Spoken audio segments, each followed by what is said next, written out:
Emily is. I'm listening. Go ahead.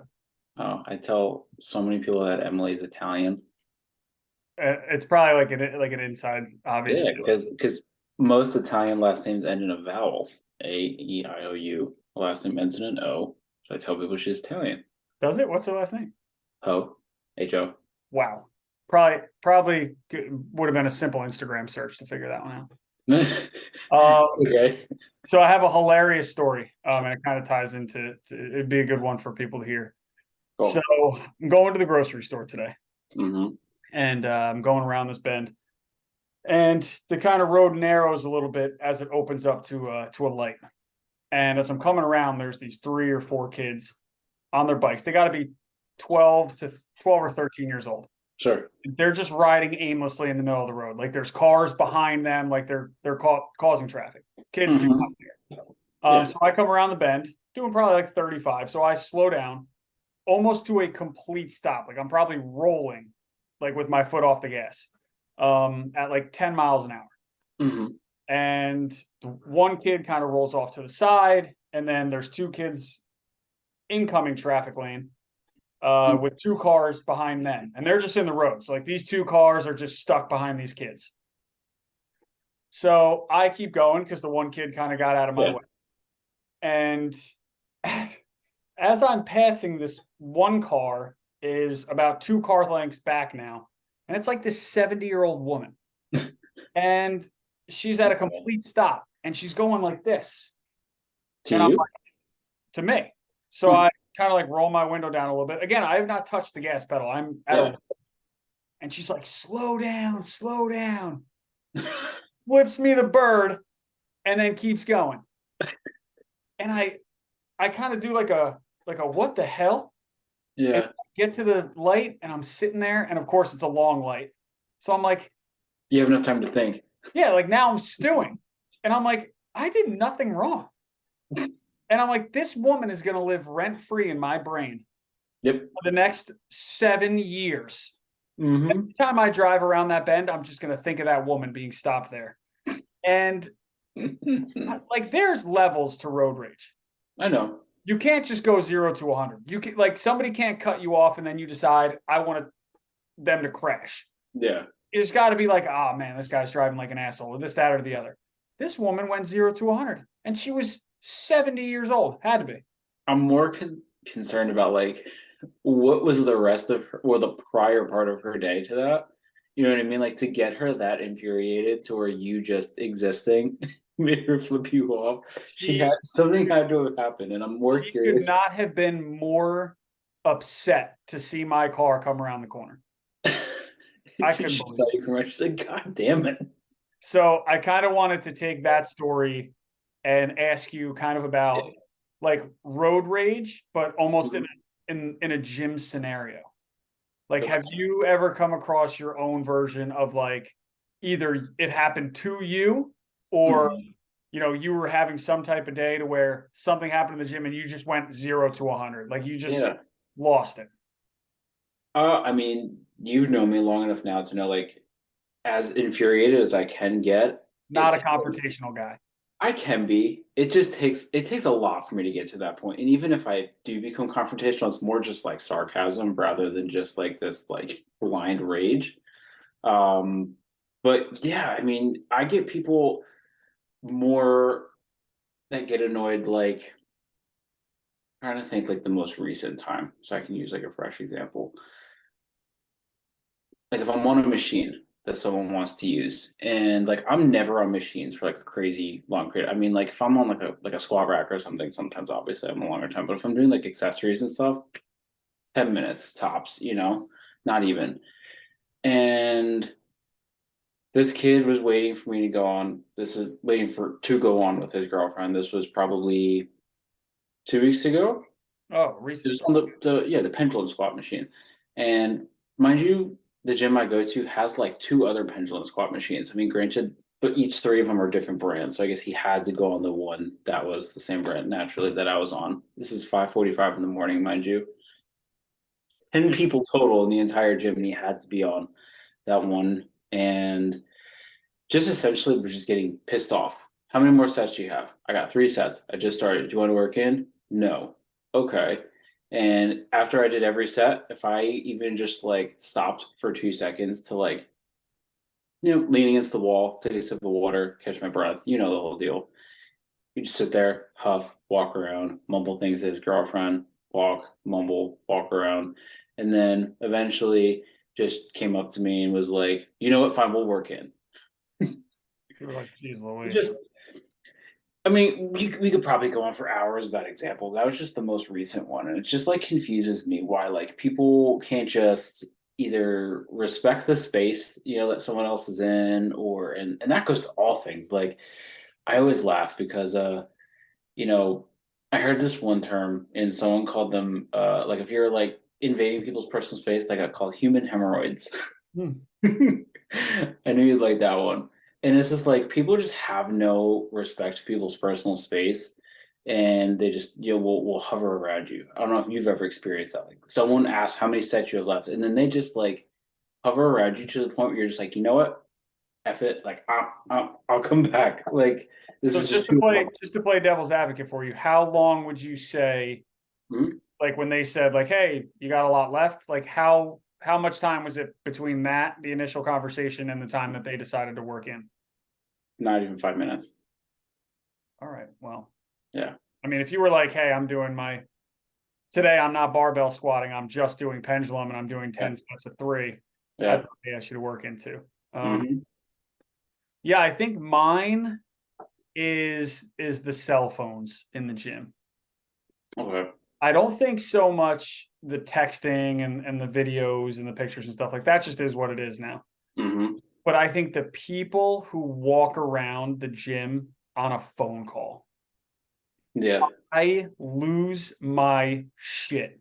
Loud. They're on a phone call loud too. It's either a phone, like I have seen people, I shit you not, walk in the gym, scan in, Hmm. stand there on their phone. Oh, that person didn't answer.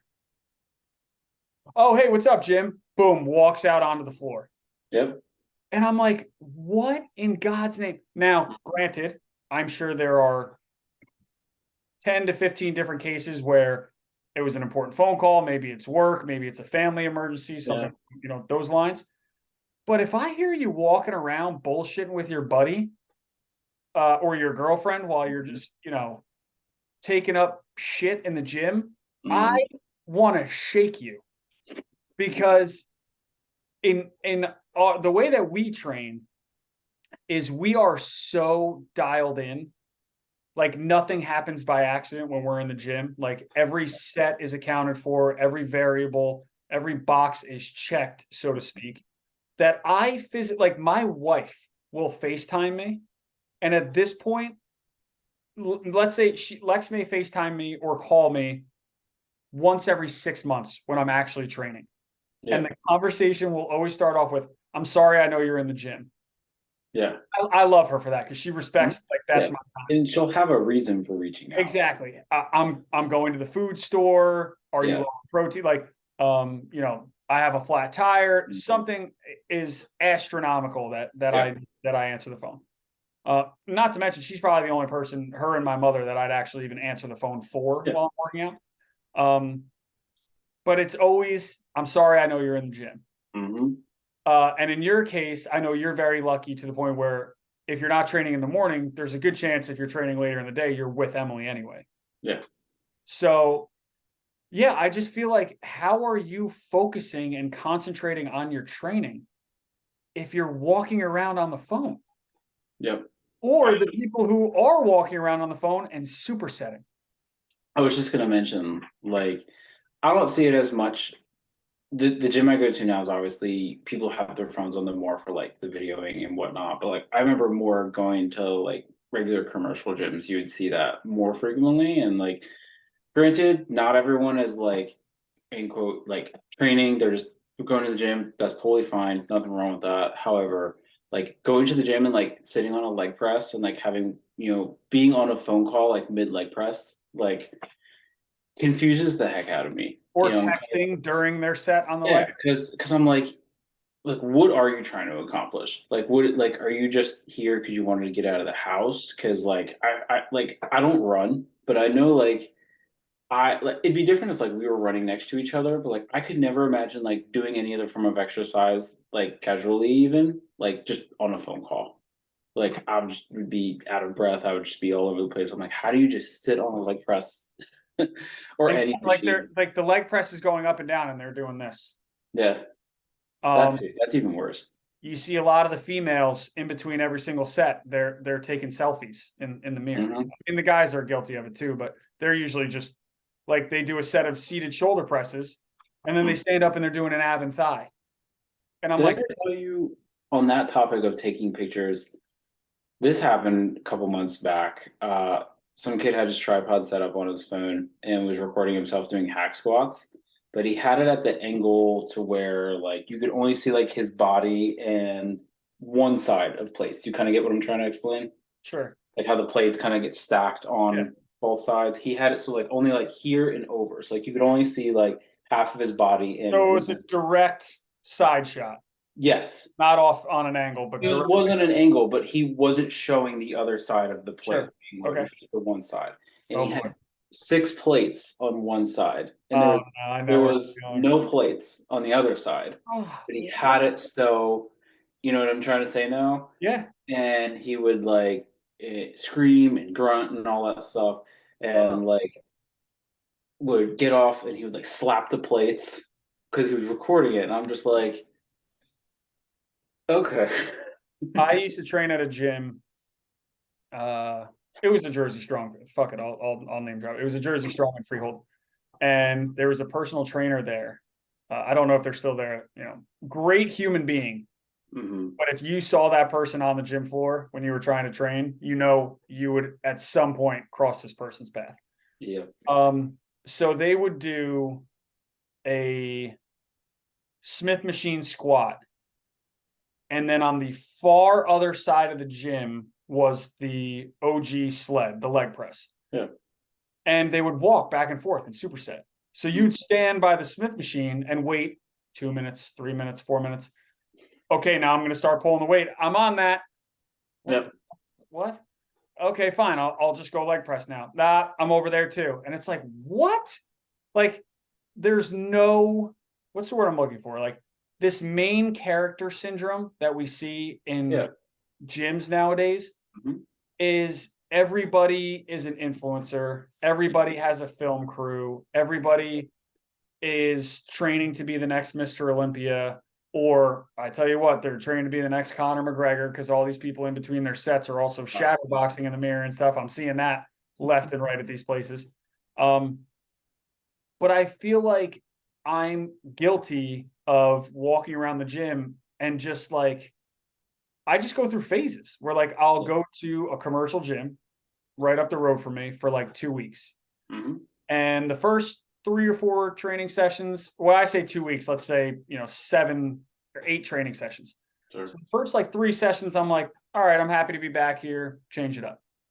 Then you get like those 2 or 3 sessions where you're like, now I remember why I was taking a break from this place.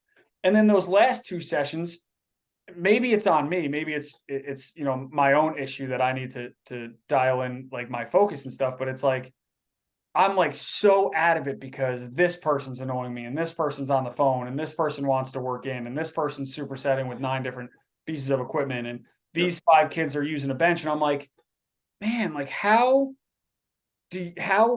individualized is your life that you do not see what's going on around you? I think it's self-respect, not self-respect, lack of respect. And I know we've touched on this previously too. It's just people, I feel like more so now than ever, just have no respect for other people, whether it's their personal space or just what they're doing. The main character And syndrome.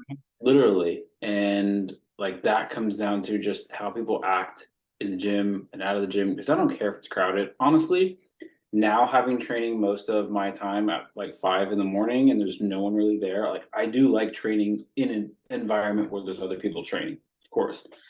But like no one like when you go to some gyms, it's just even at my gym, it's just some people just don't respect what you're doing and they're just obnoxious. Like there was another kid I called Emily and I was leaving the gym the other day. After every single set, he would like for instance, he was doing pec flies. He would be at the contraction and then would just let go. And it would just Oh, slam back. And then he would stand up, he would lift his shirt up, he'd flex his abs, and then he would be like holding his chest, like squeezing his chest. uh, And then he would do a set, and every time he dropped the weight, he would just yell like, "Ah," like at the top of his lungs, and he would just like flex and like all this uh, stuff. that's because your gym's an absolute cringe scene. But it's also too like I'm noticing on like the topic of people just being obnoxious in the gym. I find more than ever too that like no one is themselves, and I think that's what Yeah, annoys me too. that's a Like good point. no one like let's say this is what Chris Bumstead does. So everyone is Chris, but like literally I've been to my gym at peak hours. Everyone has a Get Raw Nutrition shirt on, like CBum, like all and like Young LA. And like, don't get me wrong, like I get those are popular brands now, like Gymshark and all that stuff, and people are gonna wear them. But it's like everyone dresses the same. You can watch people and you're like, okay, I can tell they literally just watch nothing but Chris Bumstead videos. And like even in like powerlifting, like there's like two or three really big people like within the federation that I compete that are, don't get me wrong, have like rocked it in terms of building their own brand and they're worth seven figures just because of what they've built. Cool. Kudos to you. They bust their ass. But like everyone tries to be them. And I think that's what annoys me the most is that like everyone has just like copycat syndrome and just can't be themselves. And I think that annoys me more than like people just being obnoxious because it's like, hey, you're not Chris Bumstead, you're not Phil You're right. Heath, you know? I think you touched on a good point because you mentioned like it's like these characters, like you're all in there playing characters. Mm-hmm. Um, like, are you the same person inside the gym as you are outside the gym? Most Now, people. I'm gonna play devil's advocate for you. Yeah. So when I'm in the gym, I am a different person. I truly believe that. Let me Yeah. finish. No, of course. So when I'm in the gym, I am bodybuilder Ryan. Yeah. Every time I am doing a set, every time I'm logging my training. Now it's not every day. I mean, we all have Yeah. off days in the gym, but I'm training as if I'm getting ready for my Mr. Olympia contest. Yeah, of course. Like I'm training as if whatever show that I'm planning to do next, this may be my last off season ever. I may, Mm-hmm. I may put on as much size as I possibly can over the next, 6 or 7 months, diet down for a show and never do this again. Yep. So I definitely understand going in there and kind of flipping a switch, not Yeah. necessarily like to kind Yeah. of contradict myself. Yes, I'm in there and I'm bodybuilder Ryan. But if you walked up to me and said, "What's up?" The headphones would come off. Yeah. Dap up, talk a little bit. If somebody comes up to me and goes, "Hey, I don't mean to interrupt, but can I ask you why you're doing this particular exercise? Why you're doing like that?" This is going to be the way that I talk to Yeah. them. Oh, Of hey, course. yeah, Of absolutely. course. Thanks. Thank you. Like I appreciate you asking me. Like blah blah blah. But then there's also those people, and you see it a lot, like Joey Swole. I don't know if you follow him on Mhm. Instagram. Didn't follow him when he was with Shreds. I follow him a lot more I now. love what he's doing now. Exactly, because he's calling these people out. Like Actually, a good dude. somebody's in the locker room posing, and somebody Yeah. walks by, and they like, No. who do you think you are? So I can understand, and it's taken me a long time, and I'm still not 100% sold on Yeah. it. The people walking around with the film crews and the tripods and all that stuff. Now we just live in that time period. I'm guilty of it. You're guilty of it. Mhm. But I think going into the gym and thinking that like, oh, I'm filming this set for my 25,000 followers that are going to watch me get on the platform or get on the Olympia stage or get on the Arnold stage. When in reality, you have 2,000 followers. And out of those 2,000, you only get about 100 150 likes. Mm-hmm. Now you're hiding your likes. Now all these people hide their likes. So you're not really sure what likes you're getting. Or you're a coach and you're preaching all this stuff left and right on your social media pages and you're getting 50 likes, 60 likes.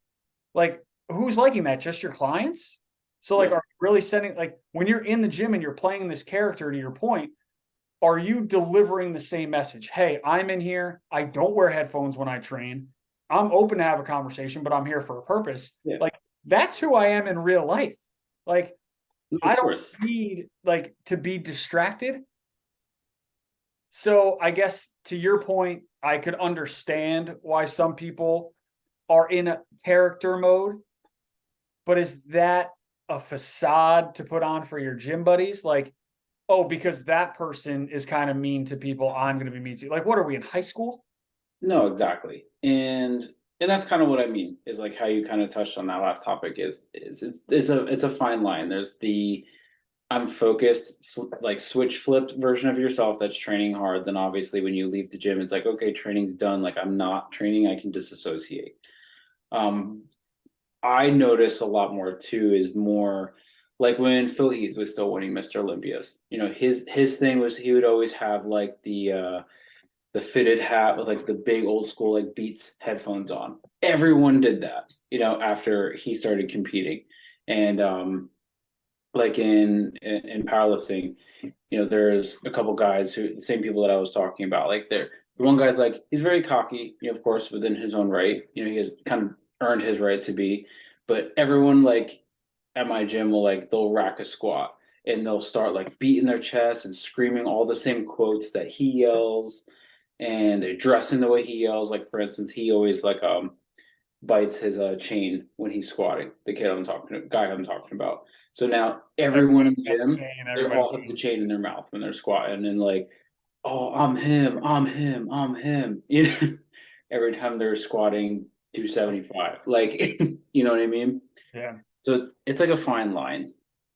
Yeah. I mean, you run into it everywhere. And like I said, I mean, this is kind of this podcast is kind of our version of, I think, road rage or gym rage in itself, right? Like we come on here a few times and we kind of, Hmm. we tell, you know, the people and the viewers that like, hey, this is what we see in our gyms and in different walks of life because our training styles are so different. Yeah. And these people exist everywhere. And I hope that the people that watch these, I'm almost certain that nobody who's watching this is those people. Um, you know, people notice it, and you know, for better or worse. Yeah. So you to backtrack a little bit to talk about Mike McKenzie here. Mm. So I know you've been training like 5:30 for the most part. So like, what does that day look like for you? So like, what time are you getting up? What's your first meal look like? What's your post meal look like? Yeah. Honestly, when I train that early, I train fasted. I can't stomach food.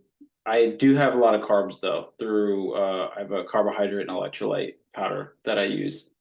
So I'll usually do like 2 servings of that, which works out to be like 60 grams of carbohydrates with like almost a full gram of sodium before I'm training. And then I always try to get in at least like a liter and a half of water because I honestly use that as an opportunity to practice like my recomp strategy. Like I don't really water cut into meets anymore. I've kind of like just found a good weight class that like I hover a little bit below it, so I don't need to. But it kind of like gives me a chance to practice like that whole refueling strategy after weigh-ins, because a lot of times like on meet day, like I'm not super hungry just because of like nerves Yeah, and yeah. There's like like, oh, I get you that 100%. know, so I'm able to at least be hydrated, because if you're dehydrated and not properly fueled that way, no matter what food you eat, like your training is still gonna suck. So usually I wake up around no later than 5, usually between 4:45 and 5. I have like a shaker cup with usually my pre-workout, the carbohydrate and electrolyte kind of concoction literally right next to my bed. So when my alarm goes off, I sit up, swing over, and immediately chug it. And it doesn't always sit very well. I never get sick, but like it's just I'm chugging it so this way by the time like 30-45 minutes rolls around, I'm ready at the gym. I'm warming up when I'm training. So How long does it take you to get to the gym from where you are? if I hit no red lights, not even 10 minutes, That's good. which is really Oh, nice. now do you just from because I'm gonna go take it from Yeah. a bodybuilder's perspective, are you having a big meal before bed? Like, are you having Yeah. something carb and fat heavy? No, totally. I guess on days like tomorrow, I'm training in the morning. So I usually will do like a carb backload or like a calorie backload type of approach. I mean, I eat good sized meals throughout the day, but like as soon as we're done with this and I get like everything with my daughter ready for bed and everything, I will literally probably have like a good like 1,000 calorie meal, with a decent amount of carbohydrates and everything. So this way, in the morning, like it's still kind of in me. Yeah, yeah, And of course. then my first meal of the day on training days is usually really big as well because I'm training, coming home, eating, and then usually like getting her ready for school to the bus, and then I'm going right to work. And then like my job's pretty physical too, so like I have to make sure like I'm ready for that also. So usually my pre-bed meal, my post-workout meal are always the two biggest meals of the day. Yeah, I do a on the days that I mean, because I'm kind of like I carb cycle for the most part, and Yep. I have 2 cheat meals a week, sometimes three. Mm, Um, but yeah, if I know for a fact like I have to be training by like 8:30, yeah. I'm gonna do something a little similar. Mm, Because I have horrific digestion, and I couldn't imagine like waking up, getting my normal, carb meal mm, in at like 7:30 and being in the gym at 8. Like, mm-mm. and You're puking or pooping and frequent stuff. trips to the bathroom. I mean, the nausea would take, or like I would feel like I was just going to throw up the whole time. And then obviously, like to your point, there's supplementation that you have to like your branched chain aminos, your carbs and all that stuff is it just kind of adds to it. So it doesn't really benefit me if my Yeah. stomach's screwed up. So on days that I know I have to train early in the morning, I'm gonna do a carb heavy meal the night before. So like I do uh this kind of oatmeal pancake. And I'm gonna drop the ingredients here, not that it's relevant at all, but I learned it from a coach years ago. And it's weird because like I can't have like normal oatmeal. Like if I took these ingredients, made them separately, and tried to eat them like first thing in the morning, I would never be able to do it. Hmm. The night before, it's 80 grams of oats, Sure. it's one whole egg, 138 grams of egg whites, which is 15 grams of egg whites, which is some people say that's a lot of egg whites. I don't know. They're like, oh, how many eggs is that? I'm like, it's 138 grams. That's just how I know. Yeah.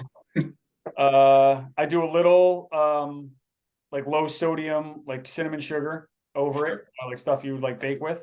A few chocolate chips, and I mix it up and I cook it. It takes like 3 minutes on one side, a minute to 2 minutes on the Yeah. other. You're good. Just an oatmeal pancake.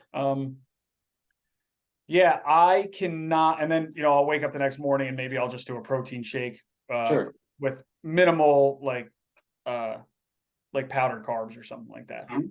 And go train. But it's still a struggle. I know you're the same, in that aspect. There were a few Yeah. days during my last prep where my alarm would go off at 5:30. I'd get my first meal in at 5:45, 5:50, and I still couldn't train until 7:30. Mhm. It's just how you have to time it because I physically could not do it. Yep. No, it's definitely take like some experimentation. I find like it might seem really weird, but like I just feel better training like almost borderline fasted for the most part because I just feel like empty. You know what I mean? Like I'm obviously hydrated, but like I find that like even if I have like light meals, sometimes like I have to like I'm the same way. Like even if I have like a lower fat, carbohydrate meal with like lower fiber and like low residue, things that will typically digest pretty quick, I still have to give that like a minimum of like an hour and a half before I feel fine. So I can't just like I can't do it. I know people who do it. I have, one of my friends I know, who trains at the same time I do. Like he wakes up at 4:15, has a meal, and like he's at the gym rolling in around the same time as I am, and he's like, "Oh, I feel great." Like dude, I would be spending half my workout in the bathroom, but Yeah. Yeah. So I mean it just goes everyone's to different. show that like if you train early in the morning or you train late at night, like your diet's going to play a big role. Yeah. So if you have poor digestion first thing in the morning, make sure you're getting those, carbs and fats Mhm. in, you know, the night before. And that doesn't mean eat at 9 o'clock, go to bed No. at, midnight and then wake Yeah. up at 5:36. Like I Yeah. would even say like eat that last meal as close to the time you're going to close your eyes Hmm. than to wake up and go train Yeah. because you need food as fuel and you Of need those course. calories, you need those carbs, you need those fats. That's another thing. People just don't add fats anymore. It's like I know. fats are going to play a role. But anyway, Yep. uh, yeah, I mean, diet's going to play a huge role in your training and your Sure. performance, and ultimately, to be able to reach your goals. So, I think this is a good place to wrap it up, dude. Another great week, another great episode. I'm excited to watch this one back. Thank you everybody for stopping by the framework and watching again. Please feel free to reach out to Mike and myself regarding anything. Drop a comment below. We're constantly monitoring the page, so we're happy to discuss, debate, talk shop, so to speak. So Mike, as always, thanks for stopping by, man, and thank you all for stopping by the framework. Of course.